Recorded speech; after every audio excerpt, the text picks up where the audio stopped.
I would like to discuss a matter that the WBC board brought up during the private meeting, which is of interest for everyone in the boxing community. We continue to have as a top priority the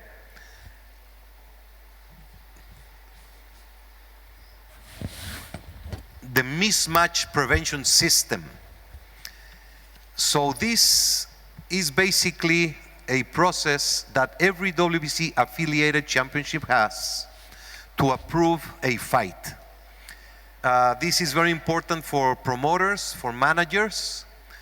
When you request sanctioning of a fight, whether if it's a Latino, a Continental Americas, some federations use this system as well, it is received with the names of both fighters, with the date and the site and all the information. So that initially sent to Dean Lohuis, the guru of safety and ratings, and he's an unbelievable asset to boxing. Dean Lohuis makes the analysis and provides a recommendation to the committee. If a fight has dangers with the level of opposition, if he has concerns for inactivity, for any specific matter, then he addresses back to the committee, and then there's the communications with the promoter.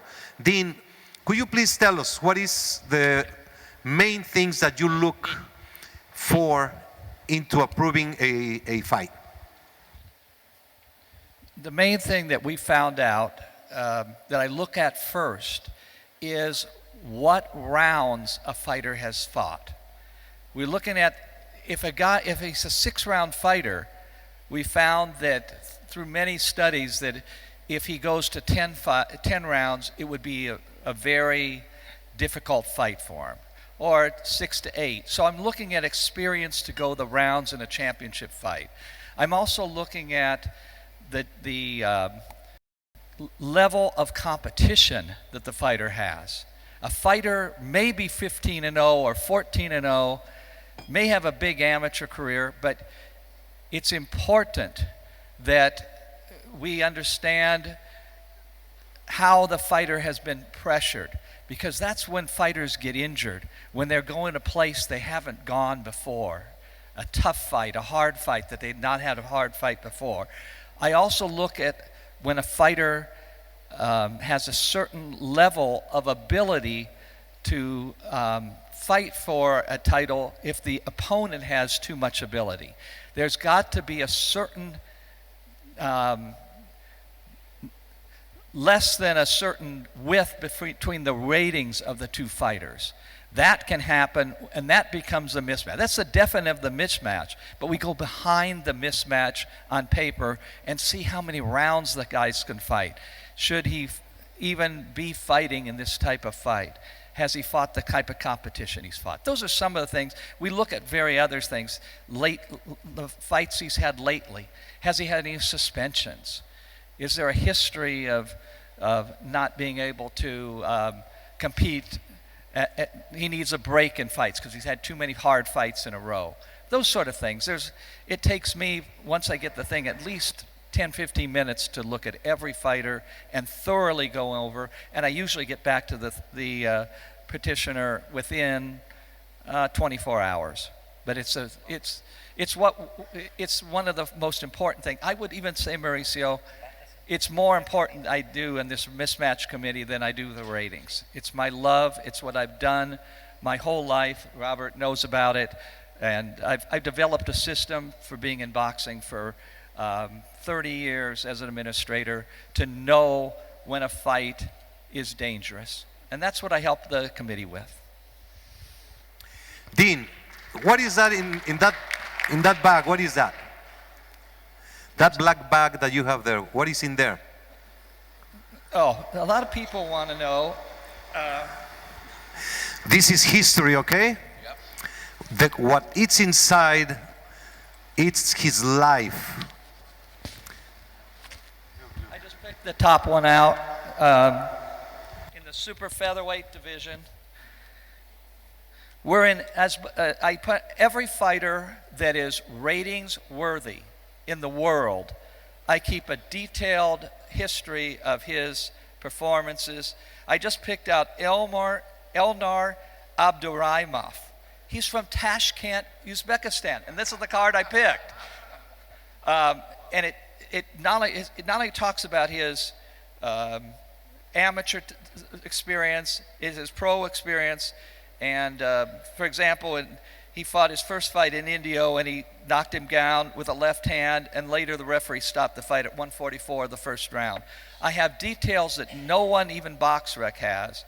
And it talks about if they were cut in the fight, how many knockdowns were they knocked down, the lever was opposition, did he get cut, was the decision correct, and all kinds of details that you cannot find in any source, because I've been doing this keeping these kind of box records for 40 years. So I have on these little cards now, Mauricio, I'm up to about 600,000 boxers that I've tracked. So that is history. It's the walking box rec in your luggage. Yes. So, Dean, what you said is so important. How many times we have seen a good prospect that knocks out everyone in the first and second round? 3, 4, 5, 6 fights, and then they request him to go fight for an affiliated title for 12 rounds, when he has never even fought 4 rounds.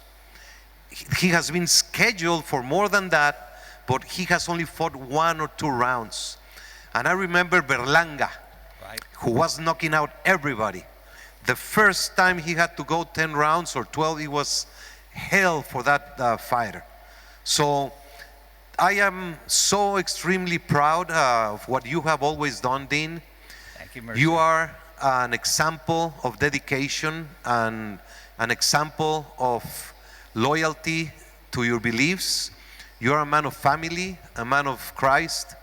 And on behalf of the WBC, I would like to commemorate your strength because you defeated cancer. Yes. You worked very hard, you had all the passion, and you knew you were here to stay for a long, long time and keep your record books. So I kindly ask Mauro Betti to please present to you the Champion of Life Award as the love from the whole world to you, Dean. God bless you. Yeah. Well, I would like to accept this award not for myself, and people say not for myself. I would like to accept this award for the 4-round, the 6-round, the 8-round boxers, because that's been my life. It's protecting them, and that's what I'm accepting. When I take this award, I take them with me. Thank you very much. Wow.